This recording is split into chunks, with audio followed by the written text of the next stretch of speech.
This is the word of the Lord concerning you, coming from Ezekiel 47, the life-giving river. Then he brought me back to the entrance of the temple, and there was water flowing from under the threshold of the temple toward the east, for the temple faced the east. The water was coming down from under the south side of the threshold of the temple, south of the altar. Next he brought me out by way of the north gate and led me around the outside to the outer gate that faced east. There the water was trickling from the south side. As the man went out east with the measuring line in his hand, he measured off a third of the mile and led me through the water. It came up to my ankles. Then he measured off a third of a mile and led me through the water. It came up to my knees. He measured off another third of a mile and led me through the water. It came up to my waist. Again he measured off a third of a mile, and it was a river that I could not cross on foot, for the water had risen. It was deep enough to swim in, a river that could not be crossed on foot. He asked me, "Do you see this, son of man?" Then he led me back to the bank of the river. When I had returned, I saw a very large number of trees along both sides of the riverbank. He said to me, "This water flows out to the eastern region and goes down to Araba.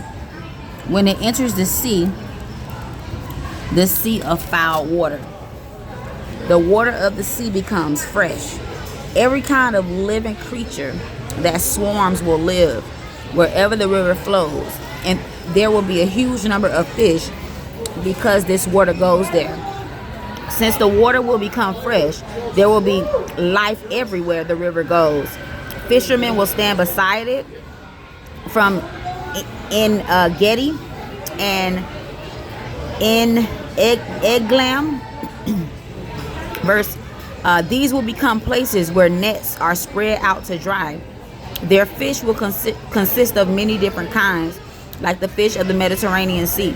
Verse 11, yet its swamps and marshes will not be healed.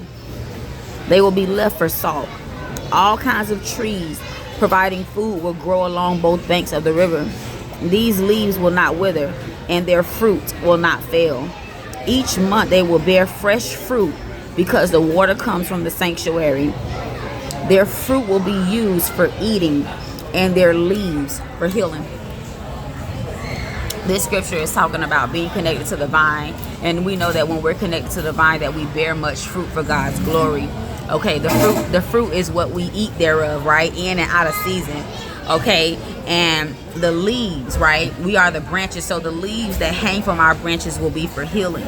Okay, this is saying that miracle signs and wonders shall follow you.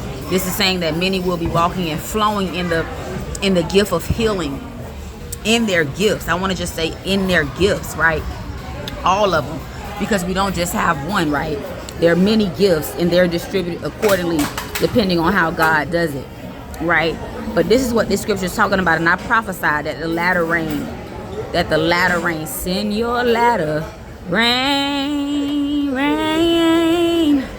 is coming, right? God is getting ready to water. He's getting ready to shower down his blessings. All right, it's imminent. All right, hear the word of the Lord concerning you, the life-giving river. Be blessed.